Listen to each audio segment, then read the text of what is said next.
आजको वचन आशाको सन्देश नेपालद्वारा प्रकाशित दैनिक उपासना पुस्तिकाबाट आजको सन्देश।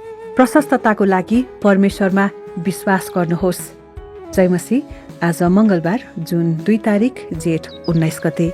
आजको बाइबल खण्ड व्यवस्थाको पुस्तक 30 अध्यायको 9 पदबाट रहेको छ र यहाँ यसरी लेखिएको छ, तिमीहरूका हातका सबै काममा आफ्ना परमेश्वरले तिमीहरूलाई अघोर वृद्धि गराउनुहुनेछ।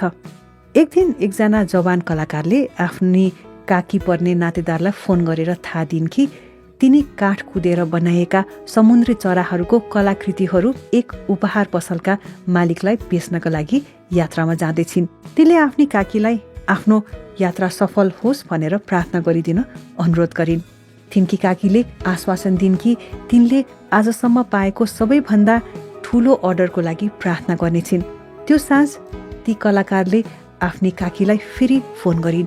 त्यो उपहार पसलको मालिकले तिनका सबै कलाकृतिहरू खरिद मात्रै गरेनन्, तर धेरै उपहार पसलका मालिकले पनि तिनले बनाउन सक्ने जति धेरै कलाकृतिहरूको माग गरेका थिए।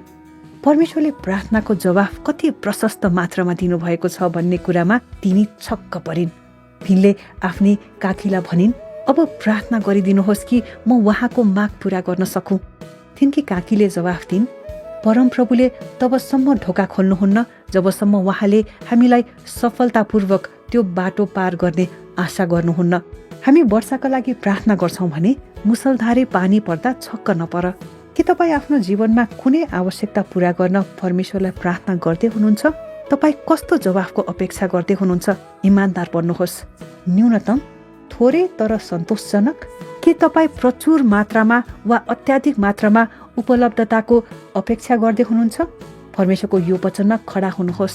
तिमीहरूका हातका सबै काममा आफ्ना परमेश्वरले तिमीहरूलाई अघोर वृद्धि गराउनुहुनेछ। येशूले भन्नुभयो, म त तिनीहरूले जीवन पाउन् र त्यो प्रशस्त मात्रामा पाउन् भन्ने हेतुले आए। यो कुरा तपाईँले यूहन्नाको पुस्तक 10 अध्यायको 10 पदमा हेर्न सक्नुहुन्छ। पाउलले लेखेका छन्, परमेश्वरले तिमीहरूलाई हरेक आशिष प्रशस्त मात्रामा दिन सक्नुहुन्छ ताकि तिमीहरूसित सधैँ नै हरेक कुरा प्रशस्त होस् र हरेक असल कामको निम्ति तिमीहरूले प्रशस्त मात्रामा दिन सक।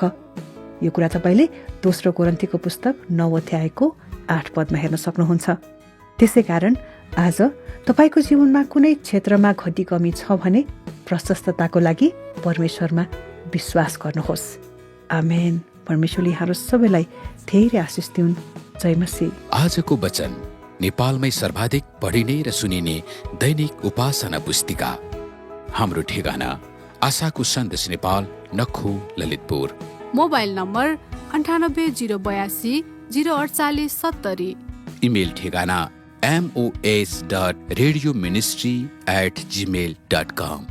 आफू सुन्नुहोस् र आफ्ना मित्रहरूलाई पनि सुन्ने सल्लाह दिनुहोस्। तपाईको आजको दिन आशिषमय रहोस्। जय मसीह।